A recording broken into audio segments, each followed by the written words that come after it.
Ako pala si Rasta, tamad, pero puno ng pangarap.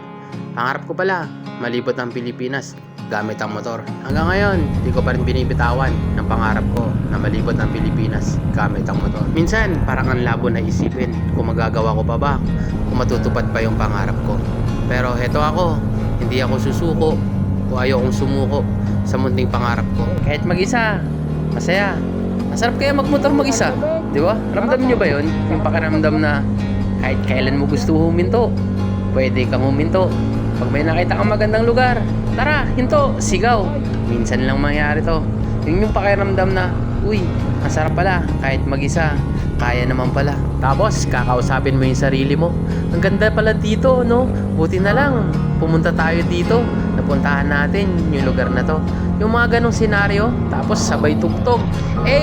Ang saya kaya nun. Kaya kayo, huwag nyo isipin na nakakatakot mag-rides mag-isa o nakakabagot. Hindi kaya malungkot. Subukan nyo lang. Mararamdaman nyo rin yun. Yung pakiramdam na nararamdaman ko pag mag-isa lang ako nakakapunta sa lugar na hindi ko pa nararating at sa wakas narating ko din. Kaya subukan nyo. Huwag nyo isipin, wala tayong pera. Lahat naman tayo di ba? Nagsusumikap para magawa natin yung gusto nating gawin. Mabili natin yung gusto nating bilhin. Ako kasi, simple lang naman kasayahan ko.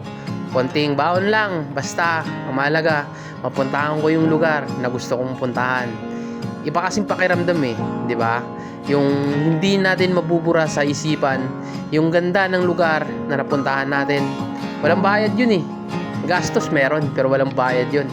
Lagi niyong tatandaan, minsan lang naman tayo mabubuhay dito sa mundo. Bakit ba? Di ba? Subukan lang natin, wala namang mawawala. At least, sinubukan mo, di ba? Kaya bakit ko nasabi na walang bayad yon? Simple lang, hindi mo kailangan pumasok sa resort pag ikaw lang mag-isa. Maraming open space, pwede ka maligo sa dagat, sa ilog. Maraming bakante dyan. Basta, lakasan mo lang ang loob mo. Libre lahat. At huwag mo kalimutan lagi, isama mo si Magda. Magtanong ka kung saan pwede maligo na walang bayad.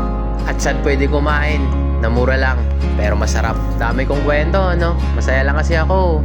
Kasi ilang buwan din akong nawala. Ilang buwan din akong di nakapag-rides na maayos. Ngayon, gusto ko nang bumalik. Hinahanap-hanap ng katawan ko kasi yung simoy ng hangin Yung tanawing ganito, di ba? Ang sarap sa mata. Yun kasi ang nagpapasaya sa akin. Pero sa araw na to, ang bala ko lang talaga pumunta ng Real Quezon at tingnan kung pwede na papasukin yung galing Real papuntang Mauban. At kung meron pang spot na pwedeng paliguan, nakasama ko yung mga kaibigan ko o kasama ko yung secret OBR ko. O di ba? Oy, wag kayong dyan, mabait to pagtulog. Kaya ang tanong ng iba, hindi ka ba nagsasawa sa Real at sa Infanta? Alam nyo, totoo, ang laki ng Real at Infanta. Halos hindi ko pa napasok ang lahat ng pwedeng pasukin dyan. Kaya huwag nyong ismulin ang lugar ng Real at Infanta. Maraming nakatagong magaganda dito sa Real at Infanta. Dami ko ng kwento, Sige na, tatapusin ko na yung video. Hanggang dito na lang. Kita-kits tayo sa susunod na lakwatsa natin. Ako pala si Rasta. Tamad, pero tamad talaga.